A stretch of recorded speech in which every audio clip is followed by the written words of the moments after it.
Quand tu t'inquiètes, c'est parce qu'en fait, ta chair, tes 5 sens, le diable t'a fait une démonstration des choses que tu ne vois même pas encore.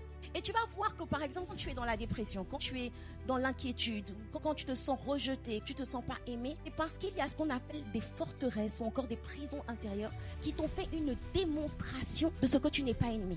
Ils t'ont fait une démonstration de que ta vie ne sert à rien. Les pensées charnelles là, les pensées mensongères ont fait une démonstration de ce que ta famille était pauvre, toi aussi tu seras pauvre.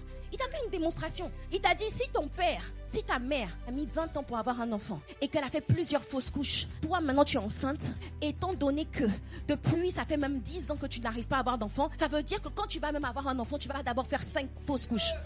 Il t'a fait une démonstration, des choses que tu ne vois pas.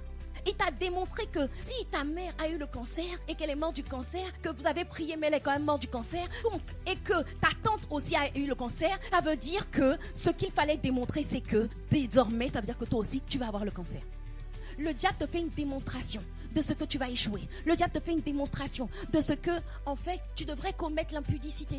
Parce que ça va te faire du bien, ça va te soulager, ça va te permettre de te sentir mieux. En fait, on ne tombe pas par hasard, on glisse toujours d'abord. Tu as d'abord glissé dans tes pensées. Le diable te faisait depuis quelques jours, quelques semaines, une démonstration de ce qu'il te fallait commettre l'impudicité, ça allait te faire du bien.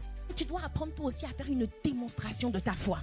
Tu dois faire une démonstration appuyée sur les lois de Dieu. Non pas sur théorème de Pythagore, non pas sur Thalès, mais sur Proverbe, sur Genèse, sur Apocalypse. Tu dois faire une démonstration de ta foi appuyée sur les Écritures.